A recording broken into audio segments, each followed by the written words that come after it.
Hello, Facebook world. Hello again. And we're adding another day. You have wanted to see what this is all about. We keep getting questions. And so as long as we keep getting questions, we're going to keep answering them. And we're going to do this as long as you're willing to show up and interested in possibly teaching here. I'm Erin Barnes. I am your host for today, and we've got another amazing panel. We've got teachers, we've got community relations, and we've got talent acquisition on here today. I'm so excited.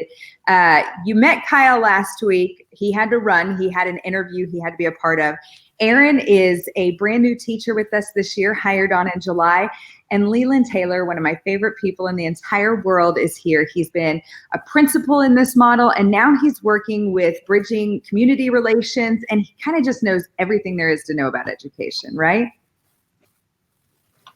Well, of course. Yeah. Okay. So let me introduce the crew, or how about I let you introduce yourselves? Kyle, tell me who you are and what you do here.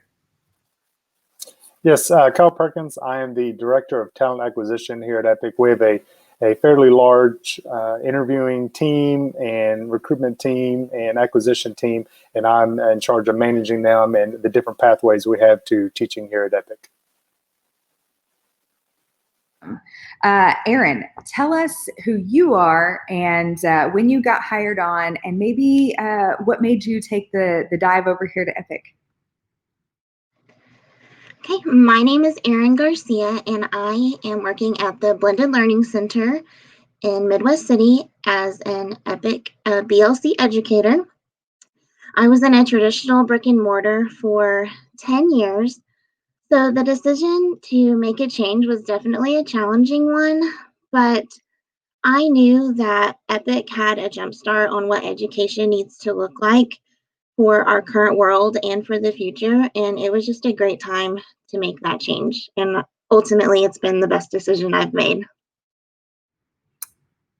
That is awesome. And Leland, tell us who you are and kind of your broad scope and in education, where you were before you came to Epic, and then what you've done here. Hey, thank you, Erin, and thank you for having me here today. Well, I'm Managing Director of School Partnerships and Community Partnerships, and that can mean lots of different things.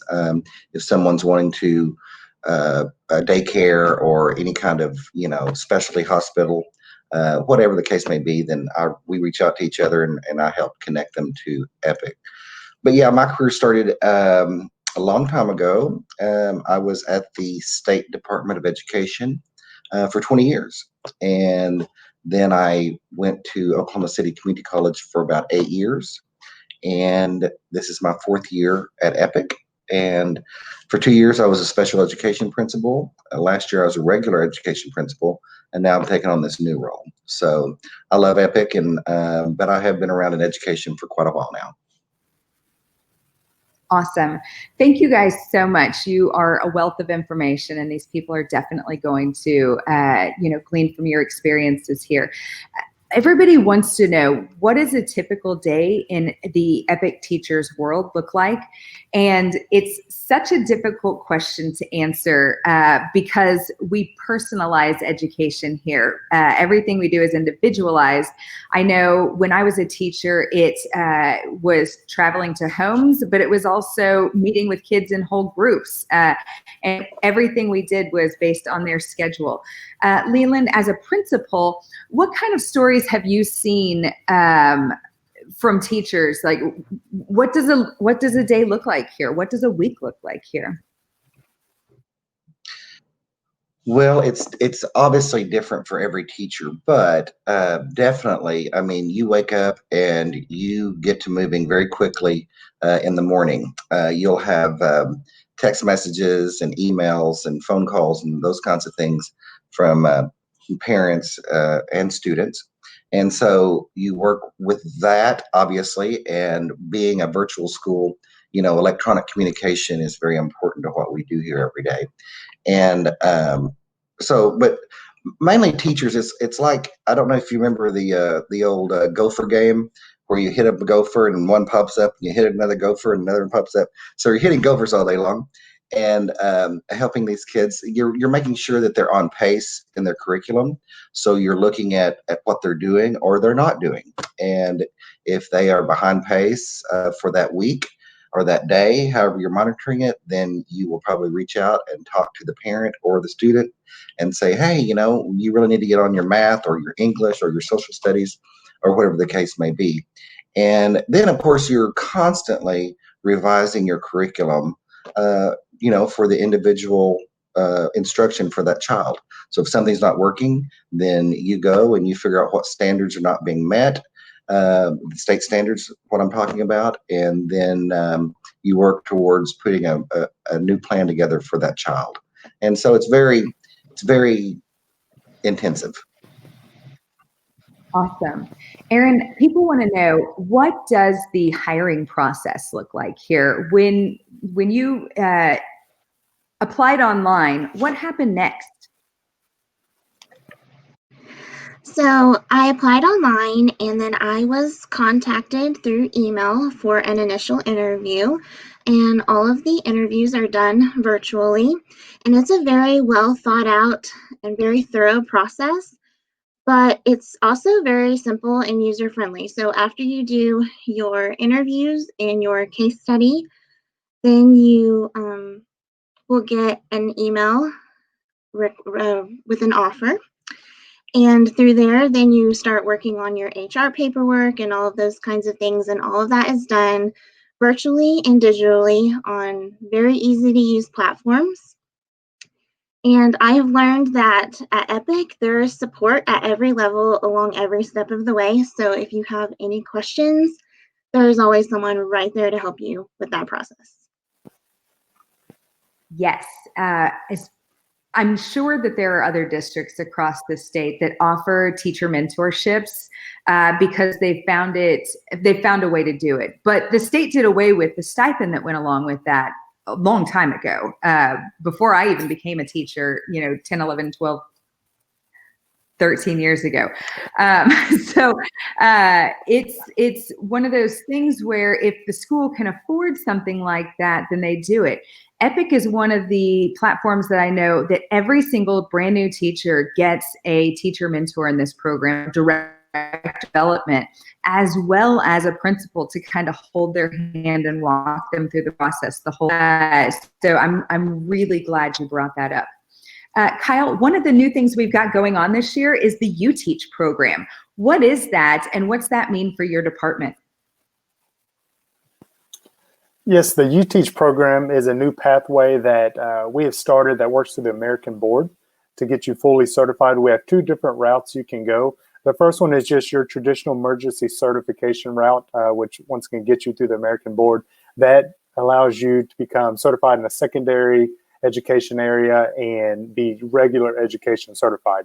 Now, we also do have the SPED You Teach program.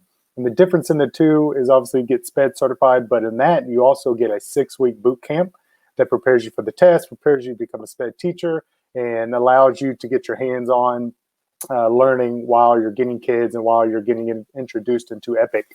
And then, Erin, to kind of bounce up on what you're saying, not only do they get the DTDs, but people that go through the You Teach program, they get a specialist that is more or less a mentor to help walk them along the way through this path of getting them certified. Wow, that is excellent. 3 people to hold 2 hands. That's pretty spectacular. Kyle, I've got a question here. It is from Jamie. Jamie wants to know, if you bomb the case study, can you reapply? And I'd like to add to that, if you bomb the case study, does that mean that you're out? No, we have multiple pathways in our interviewing process. So bombing one part of it will not disqualify you. However, we will reach out to you if you did score low and maybe talk to you about some areas that you could exceed at and get better the next time. You can reapply. However, your application is good for a full year with us once you do apply. Awesome. And I'm sure you've got applications because we've had people reaching out like crazy. I'll come right back to you, and I apologize that I'm keeping it so one-sided. We'll get around to it. But what is the flow looking like? How long does it take to reach out to those applicants approximately? I know you've got a team of people working through them. So we reach out the day they reply right now. And as soon as they apply within that night, I'll go through and send interview invites. And depending on their schedule and depending on our interviewing schedule, it's as quickly as they can get on. We have 30-minute time slots that we're able to interview them in. When they get the interview request, we send them a plethora of information with videos, with infographics, things that they need to know coming into that interview process to help them learn about EPIC. And then from then on, it depends on when they want to do the case study. We've given a lot amount of time for that. So if they have time right after the interview, we can send it to them right then, get it graded that day, and push them to our final part of the interview process that day or the next day. So depending on how quickly they want to move through, we can really get them through very quickly from our side. Awesome. And so I've got a couple of people asking about the case study now that we've brought it up. And so I just like to take a second to talk about that. Carrie wanted to know what is involved in the case study portion of the application. I think it probably freaks some people out, but the case study is simply looking at statistics. And if I'm correct, and I haven't applied in a really long time here, but if I'm correct, then there are a few different versions of this case study. And we will choose a portion of the case study that will try to be outside of your area of expertise. So if you are a secondary English teacher, you may get an elementary math case study. Basically, what we're looking for is to see that you can look at data and numbers and then come up with a plan based on those data and numbers. And we know that data and numbers don't tell the whole story. So there's a narrative portion of the case study where you're able to back up what you're doing and why you're doing it. Am I right in that, Kyle? Yes. What I tell people is it puts them in a position of being an EPIC teacher. And so kind of like Leland talked about a minute ago, it puts you in that position, and how you react and how will you use the data that is given to you to help a child succeed in their education path. And so there's about 4 tasks for the Reg Ed side and 7 for the SPED side. And yeah, I mean, it's real simply put, the questions we ask as the interviewer is a lot what's going to be on that case study, because it's going to put you in that position to be an EPIC teacher. Absolutely. And so I've got another question here, Leland. I'm going to direct this one to you. Leslie wants to know, how on earth can you teach SPED in this type of environment? Yeah, great question. And that was actually what I thought when I first started here. And the way we have to be a special education certified teacher. Obviously, most of our teachers are mild and moderate certified. And so you kind of have to forget what you've done in a brick and mortar, because obviously most students have parents at home, obviously, with them each day. Certainly special education students do.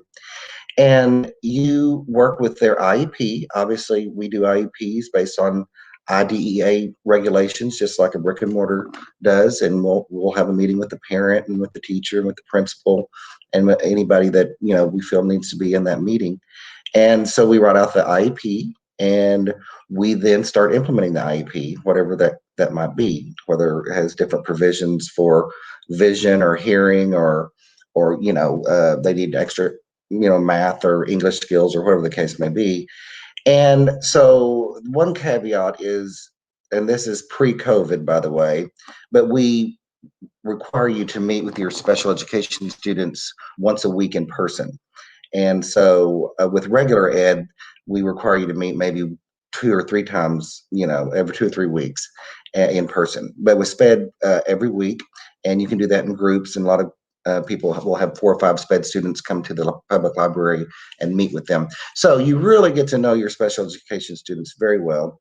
And 9 times out of 10, the parents in attendance in those meetings. So you're also teaching the parent this is how we're going to meet the needs of your child. So, and a special education teacher usually has about a third of their roster that are special education, and about 2/3 of their roster will be regular education. Because if you had 35 special education students, it'd be very, very difficult to meet the individual goals for each student. So you'll have about around 10 or 15 on your roster that are SPED. So that's how we do it, and it works. I mean, I was a SPED principal for 2 years, and I saw my teachers meet their regulations every day. So it can be done. And I mean, I would beg to say that it might be a little easier to get it done when you are working in a one-on-one environment where you can easily modify and not have to worry about, all kinds of different other things happening around you. Now, I was a one-on-one teacher in this model, but Erin, you are a BLC teacher, or a blended learning teacher. What does that look like, and how is it different from the one-on-one teachers? So at the Blended Learning Center, we are a mix of face-to-face instruction and online instruction. So the kids are still working at their own pace, but if they need that extra help, we have several different content teachers who specialize in certain subject areas available to help them. And they help them in small groups, one-on-one, whatever that student needs. And it's just wonderful because the student is going to get exactly the kind of instruction that they need and as often as they need it. So they can come to the Blended Learning Center every day if they want to, or they can just come a few times a week. It's really ultimately up to them and what they need. And there's just lots of different methods that can be used in blended learning. Awesome. Okay, so we've got a couple more questions here. I've got Candace wants to know, does Epic have an Indian education program, and how is Indian education funds used towards Native American students? That is a great question. As far as the funding portion goes, I don't know, but I will get you an answer on that. As far as the Indian education portion goes, we use all interests and abilities and capabilities of our teachers to teach everything that there is to teach. And so we've got not just the Indian population, but all populations who can take Indian education in this model. Leland, do you know anything different on that before I speak out of turn? No, I mean, you're correct. We do not have any specialty programs for Indian education. To my knowledge, the federal money that comes from obviously Washington, D.C., it's called Johnson O'Malley. And my 3 years as a principal, I'm not aware that we have accessed Johnson O'Malley. But as our school has grown, and they're looking at different aspects of more counseling and more specialty education. So I wouldn't be surprised that more of a focus on, Indian type education wouldn't come down the pike. Well, and I've seen several teachers through our Facebook platform and Instagram platforms that have utilized taking their students to events that happen across the state. Things out there, but I think it's on an individual teacher basis and the student requesting for more information like that. But that's a great question, and we will get more information for you.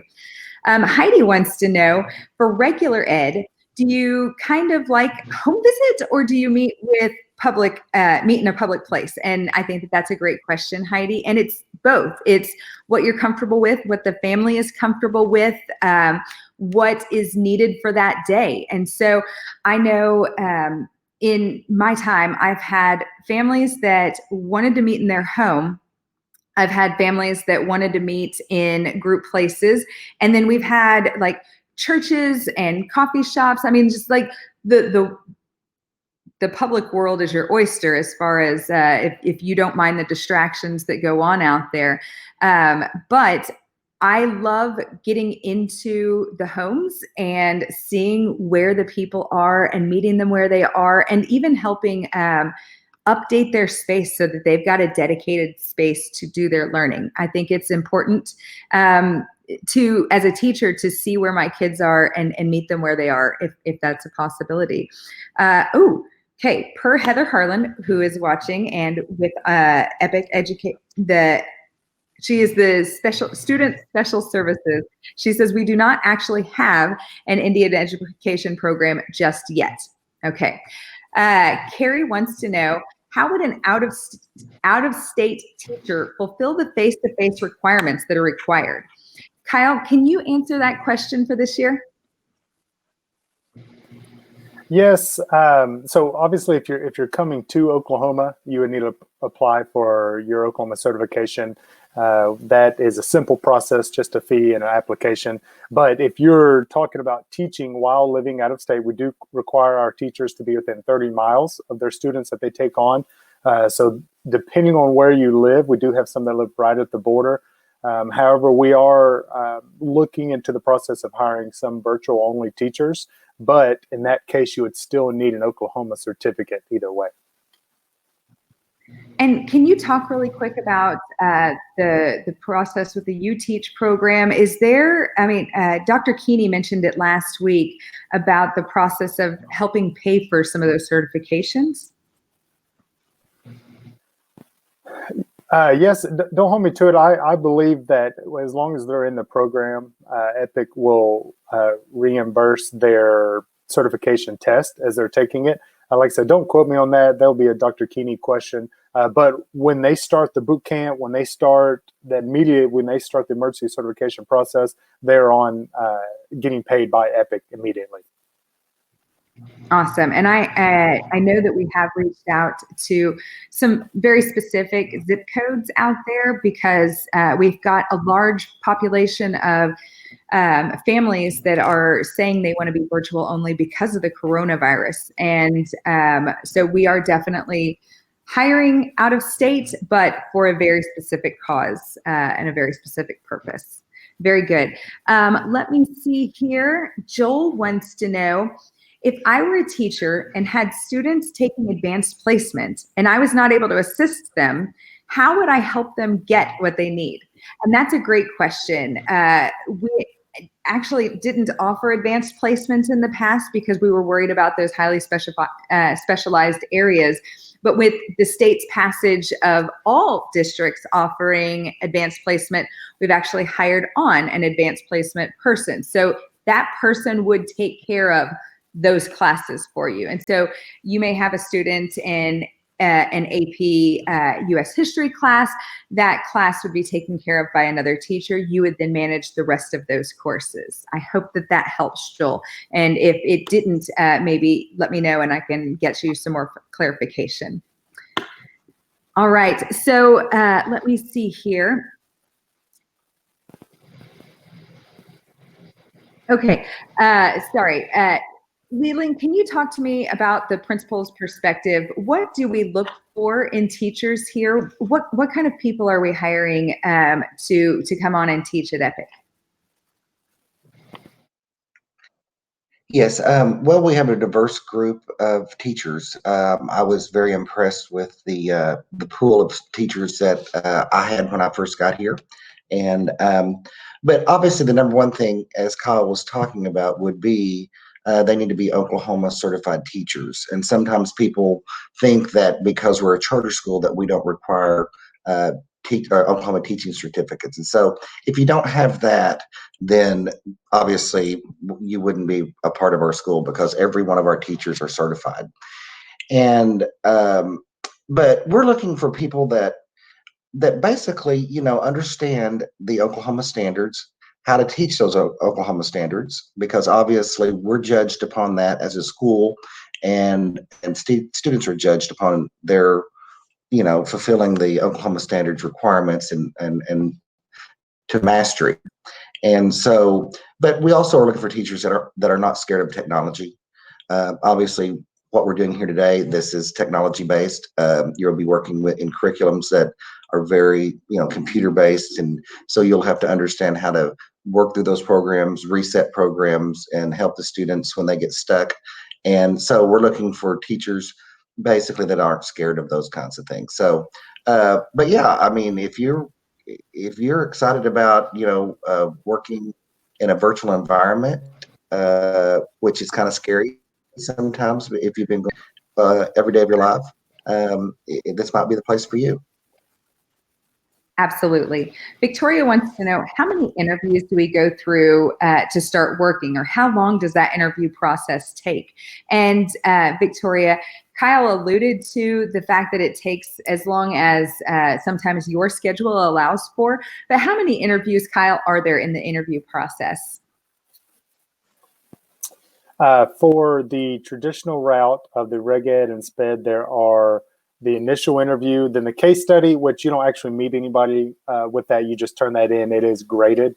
And then you get the final interview. That is with one of our leaders from the instructional team. And then the UT route is Reg Ed and SPED. They both do the initial interview. They get a case study. Now for that, they do have a few days to turn that in. You get 2 days for each to turn it in. If you turn it in earlier, it gets graded earlier. If you wait till the 2 days, that's when it gets graded. That's when it gets turned in. And then for that, once you turn that in, it gets graded. You can receive an offer after that. So there is no final interview with an instructional leader, but it is graded by Dr. Jeff Keeney, who's in charge of our UTeach program. All right, great. We've got another question here from Caitlin. She wants to know, if I work for EPIC as a certified teacher and my own children go to a brick and mortar educational institution, what's the policy if their school shuts down and goes virtual? Does EPIC have a policy about kids at home during this time of pandemic? And so that's a great question. And honestly, we have kind of relaxed a little bit on that policy. Before it was, we don't want any distractions. We want the teacher 100% focused on their students, because that's what we do. We personalize, and that means we are 100% there for those kids. But we understand that there are circumstances in place where a kiddo might have to be at home. We just ask that if they're young, you find somebody to help watch them during the time that they're home. And if they're old enough to maybe go and do their brick and mortar school work, that's what they're doing in that time where you're working with those students. But that's a great question. Deborah wants to know, what is a typical caseload? And so a typical caseload, we have defined the sweet spot around 28 to 32 students. We know a teacher here can do the most and make the most growth happen with 28 to 32 students. But we are officially full-time at 16 students. And there are teachers who have got larger caseloads based on experience and performance in the model. And I want to honor everybody's time, but we've got a question about benefits. So I just wanted to pull this up, and we'll share this out for you. But the EPIC benefits, we offer health, dental, and vision, just like in every other district, all right? Dependents can be covered as well. We do have specialty insurance, and we use American Fidelity for that. And that's on you to decide whether you want to pick up some of those specialty programs. We offer life insurance. And EPIC offers employer-paid accidental health and dismemberment, which I think is huge. That EPIC has taken my life and given it so much care for my loved ones if something were to happen. We do still pay into the teacher retirement system. That is fully paid by EPIC as well. So that's like getting a little bit of a boost in pay, based on how much you were putting into that retirement system before. We have a 403B plan.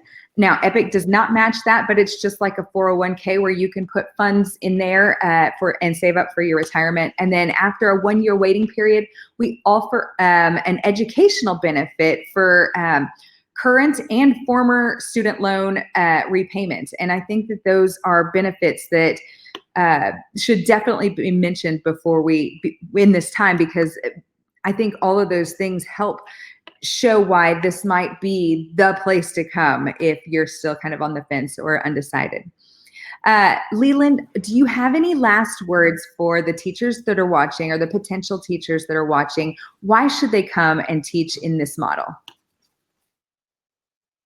Yes, I wasn't for sure when I first came here if this was going to be the model for me, but we're a virtual school. You will be working from home. But what I love most about Epic is that we loop our teachers. So what that means, looping is you have the same kids every year. So if you've been here 5 years and you've had the same students for 5 years, you know them very, very well, and you know their parents very, very well. And really, after 3 to 5 years, you're really doing great educational opportunities for these students. So that's the main reason, I think, because you get to work virtually and you get to have the same students every year. I think that's a great benefit for working here. And I mentioned it in one of the last live videos that we did, but I and then my husband, who's a teacher with Epic, got a kiddo at 2nd grade, and we just watched him virtually walk across the stage this last school year. He was able to skip a grade and move through the program at his pace. But we literally got a 2nd grader and watched him walk across that stage. And we've become friends with this family in that amount of time. And they're not the only one. That's not an isolated case.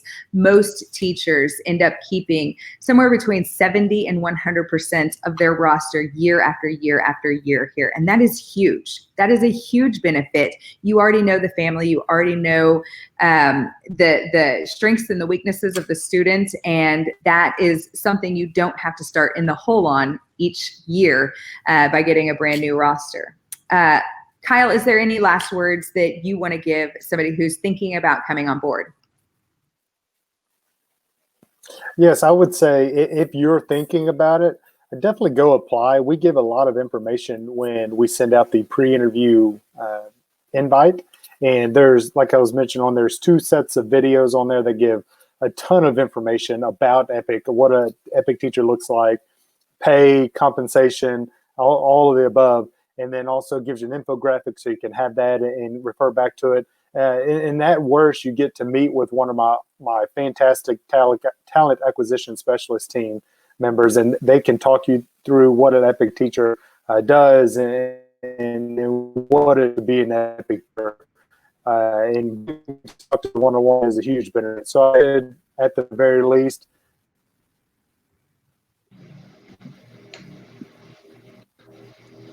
All right, and Erin, I saved you for last because you are one of the most recent hirees here. If somebody's sitting on the fence, why should they go for it today? If you are thinking about applying and joining the Epic team, I would say don't hesitate, go for it. You will never be in a workplace where you feel valued and supported at every level, every step of the way. Your director of teacher development and your principal, they are so knowledgeable, so flexible, and so supportive that even though this looks very different than traditional brick and mortar school, that it's wonderful, and I absolutely love it. So if you're thinking about it, go ahead and apply. Awesome. One of the things I believe we've mentioned before, but not today, is that in this model, we're about customer satisfaction and customer service, and those families and students are our customers. And so everything we do here is to please them. But once that part is taken care of, our teachers are our next focus, and you are treated like royalty around here. We know that there is no school without families first and teachers second. And if you want to work in a place where they truly take teachers and take them to the next level, not just in how they're treated, but in all the things you're offered, the professional development and all the extra benefits, then come on board, come see why Epic has been named the top workplace several years over. All right, well, that's all we have for today. Thank you, everybody who joined live. Thank you to my panel for being here. You were amazing, and be epic.